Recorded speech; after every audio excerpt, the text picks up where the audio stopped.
YouTube, welcome back to my channel. This is Canadian Retro. I'm actually making this video for Retrogamer Matt's subscription contest. His question was basically what stupid things have you done in your youth to your video games that you really regret right now. Basically it's something to that effect. Before I get to that though, I'll just show you what I picked up right quick. It's only one item, nothing major, it's not retro. But it's for my Skylanders collection, and it is Enchanted Hoot Loop. So this is the Walmart exclusive. That's about it basically. Enchanted Hoot Loop looks pretty cool though. My wife actually picked this one up for me because she was shopping there. I have a tendency not to go into Walmart, probably for obvious reasons. Anyways, that's the one thing that I picked up there. As far as Retrogamer Matt's contest, I just wanted to tell my little story here of the stupid thing I did, and unfortunately this wasn't even in my youth.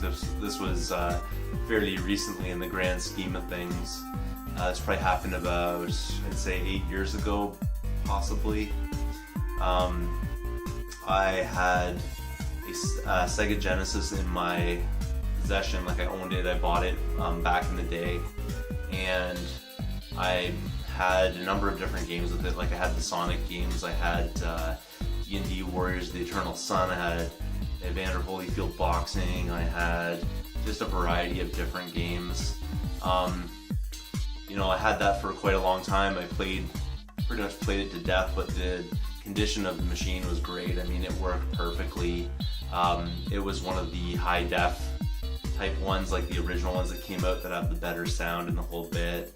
That was just the starting point of it. I actually didn't really frequent garage sales back then, but I was living at my current wife's parents' place, kind of occupying a basement apartment basically there, and in their neighborhood there was a person that had a garage sale, and I just happened to stop by because it's like, hey, you know, I got some money in my pocket, garage sale, it's like within walking distance of their place, so I just kind of walked over there and checked it out, and they had a Sega Genesis there, the Sega CD, a bunch of CD games. I can't remember all the titles, but fairly decent ones. I distinctly remember Sonic CD being in it.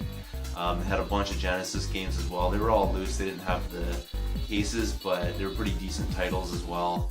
I basically got all that stuff back home, bundled it with mine, and thought it would be a good idea to basically try to unload it before I thought it wouldn't have any value anymore. And I took all of that stuff, including my own, and I took it to a microplay, which was in the mall nearby my place, and I took it in there and they gave me $60 for everything. One of the actually interesting things that worked like a piece of junk, but probably is not super common just because it's such a huge peripheral, it was this thing called, I can't remember the name of it, like the Enforcer or something. I can't remember the name of it, to tell you the truth. But basically what it was this giant ring that you put together, and then you could use it for fighting games. So like when your arm passed over top of it, it would register it as a button press or something like that. The thing generally didn't work. I mean, I tried it with some fighting games and stuff like that I had for the Genesis. It didn't really work that well at all, but probably and it was in the box and everything.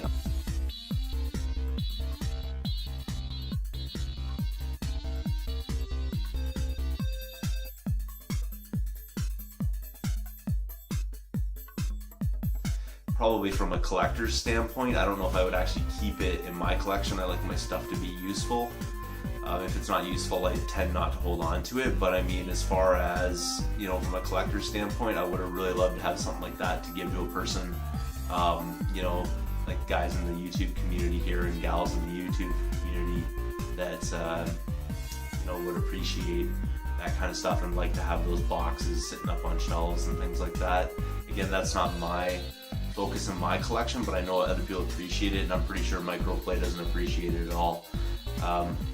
So they bought all that stuff, and I think it was like 50 or 60 bucks, and it's not really the value that I got for it. I mean, you know, it's just the fact that I really wish I had those things now, because you've seen the extent of my Genesis collection here that I've basically been recollecting. I have, you know, a few over here as well that need to be cleaned up, but the titles aren't the same. I had way better quality titles than I currently have in my collection, which is right there.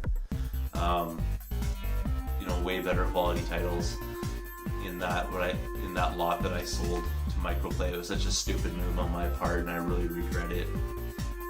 Some idiotic things that I've seen, I'll show you right now from collecting standpoint of what other people have done to games that I have.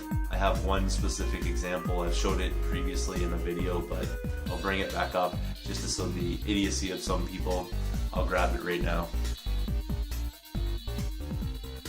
So here is my copy of Battletoads, and while it's in generally pretty decent shape, there is a small nick right here, and the label's fairly decent. The one thing about this, and I semi-fixed this, but I can't totally fix it, and you might be able to see it right there. It sort of looks like this little gray dot.